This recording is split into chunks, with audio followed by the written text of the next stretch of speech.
Кыргызстандын райондорунун борборлоруна 5 кабаттуу үйлөр курулат. Бул тууралуу президент Садыр Жапаров Сокулуктагы мобилдик клиникага барып, эл менен баарлашуу учурунда айтты. Өлкө башчы ар бир айылда жер тилкелерине муктаж болгондор көп экенин, бирок алардын баарына түз жерлер жетишпей турганын белгилеген.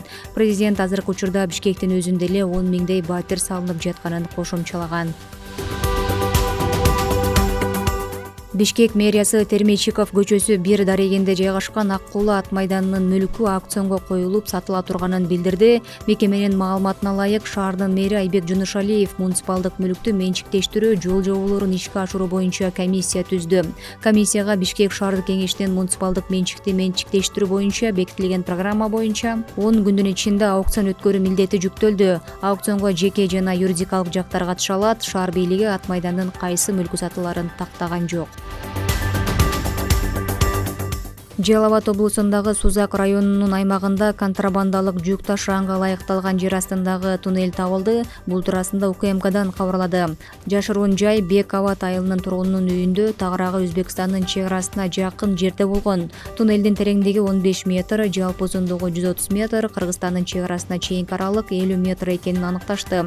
Ал эми жер астындагы киши баскан коридордун бийиктиги 1 метр 70 сантиметрди түзгөн. Аткезчилик каналын уюштургандыгы үчүн үйдүн 38 жаштагы ээси кармалды. Учурда УКМК кызматкерлери туннелди эксплуатациялоону уюштурууга катыштыгы бар тараптарды, мамлекеттик чек араны мыйзамсыз кесип өткөн адамдарды жана мыйзамсыз кирген товарлардын түрүн аныктоо боюнча тиешелүү иш-чараларды жүргүзүүдө. Бүгүн саламаттык сактоо министри Алымкадыр Бишеналиев улуттук госпиталдын базасында Эл Аман мамлекеттик дарыканаларынын ачылыш аземине катышты. Бул тууралуу мекемеден маалымдашты. Министр өз сөзүндө саламаттык сактоо министрлигинин калкка жеткиликтүү жана сапаттуу дары-дармек менен кызмат көрсөтүүгө умтулуусун баса белгиледи. Эл Аман дарыканалары калкка өлкөдөгү жеке дарыканаларга салыштырмалуу 10-15% арзандатылган жеткиликтүү баадагы дары-дармектердин түрүн сунуштайт.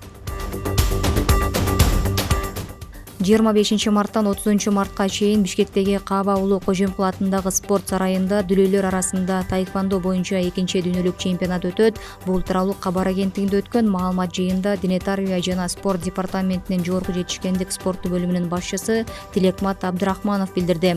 Анын айтымында чемпионатка дүйнөнүн 14 өлкөсүнөн 200гө чукул спортчулар катышат. Кытай, Хорватия, Корея, Мексика, Япония, Гонконг, Казакстан, Өзбекстан, Таиланд, Украина жана башка өлкөлөрдөн спортчулардын келүүсү күтүлүүдө.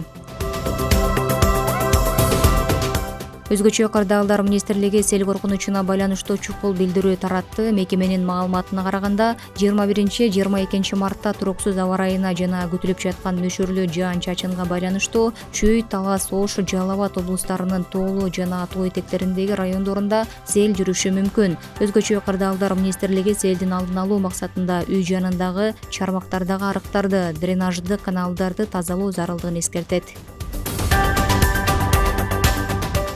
Ноорузга карата майрамдык иш-чараларды өткөрүү күндөрү коомдук тартипти жана коопсуздукту 12 миңден ашык милиция кызматкери камсыз кылат. Бул тууралуу Ички иштер министрлигинен кабарлады. Көчөлөрдө жана коомдук жайларда милициянын кызметтери күчөтүлөт. Өздүк курамга тескемелер өткөрүлүп, каракылыкты көрсөтүүгө жана ыкчам чара көрүүгө тапшырмалар коюлду. Коомдук тартипти сактоо боюнча иш-чараларга тартылган ички иштер органдарынын күчтөрүнүн жана каражаттарынын эсептери бекитилди.